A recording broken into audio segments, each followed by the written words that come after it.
श्री बद्रीनाथ धाम में इस बार यात्रा अपने चरम पर है और हर रोज 35,000 से ज्यादा श्रद्धालु बद्रीनाथ धाम के दर्शन के लिए पहुंच रहे हैं।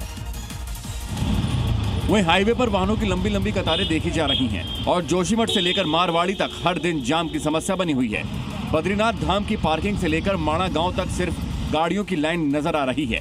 भगवान बद्री विशाल के दर्शन के लिए श्रद्धालुओं की करीब 5 किलोमीटर लंबी कतार हर टाइम लगी हुई है। यात्रियों की सुविधा के लिए बनाए गए रेन शेल्टर के बाहर भी यात्रियों की कतार लगी हुई है। कपाट खुलने के 1 महीने के अंदर 6,50,000 से ज्यादा श्रद्धालु भगवान बद्रीनाथ के दर्शन कर चुके हैं, जो इस साल यात्रा का रिकॉर्ड है। दिल्ली के कीर्ति नगर से ये खबर, जहां फर्नीचर मार्केट पर भीषण आग लग गई है। टिम्बर मार्केट की सबसे ऊपरी मंजिल पर आग लगी। दमकल की 5 गाड़ियों ने किसी तरह कड़ी मशक्कत के बाद इस आग पर काबू पाया, क्योंकि फर्नीचर की दुकान थी। ऐसे में ये आग तेजी के साथ फैली। हालांकि अब दमकल की टीमों ने इस आग पर काबू पा लिया। तो यहाँ पर दमकल विभाग की 5 गाड़ियां पहुंची। आसपास के लोगों में दहशत है। जो सबसे ऊपरी मंजिल है टिम्बर मार्केट की, वहां पर आग लगी क्योंकि लकड़ी का सामान रखा हुआ था, इसीलिए आग जैसे ही वहां पर भड़की, अचानक से आग ने विकराल रूप ले लिया।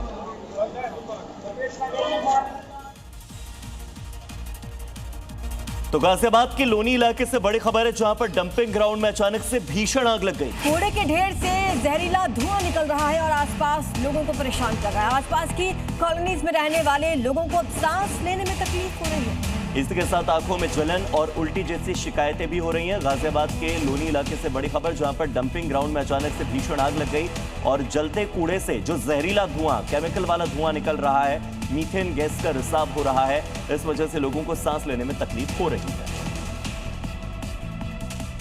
जहां एक तरफ मैदान तप रहे हैं, तो पहाड़ पर यहां बर्फ जमी है। पानी का रंग भी सफेद हो चुका है। यहां जला देने वाले तापमान से लोग राहत पाने के लिए मैदान छोड़कर अब पहाड़ों का रुख कर रहे हैं। पहली तस्वीर देखिए, जो बारालाशा के पास लेह मनाली हाईवे की है, जहां बर्फ ऐसे पड़ रही है मानो ये कोई दिसंबर जनवरी का महीना हो।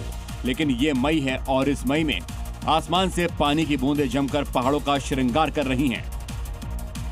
दूसरी तस्वीर कुल्लू की है, जहां सैलानियों का जमावड़ा है और हीटवेव को बीट करने के लिए रिवर राफ्टिंग का सहारा ले रहे हैं लोग और एडवेंचर स्पोर्ट्स का लुत्फ उठा रहे हैं। वहीं अगर मौसम विभाग की माने तो आने वाले दिनों में गर्मी के और बढ़ने की आशंका है। बड़ी खबर उत्तर प्रदेश के बांदा से। बांदा में तेज रफ्तार ट्रक ने बाइक को टक्कर मार दी। बेकाबू ट्रक ने ई रिक्शा को रौंद दिया। सड़क हादसे में 6 लोगों की जान चली गई है और इस हादसे में 3 लोगों की हालत गंभीर बनी हुई है। तो यहाँ पर लोगों की भीड़ इकट्ठा हो गई। यूपी के बांदा से ये बड़ी खबर है, जहां ट्रक ने बाइक को टक्कर मार दिया और उसके बाद ये हादसा हुआ। तेज रफ्तार ट्रक का कहर देखने को मिला। 6 लोगों की दर्दनाक मौत हो गई है। 3 लोगों की हालत काफी ज्यादा गंभीर बताई जा रही है।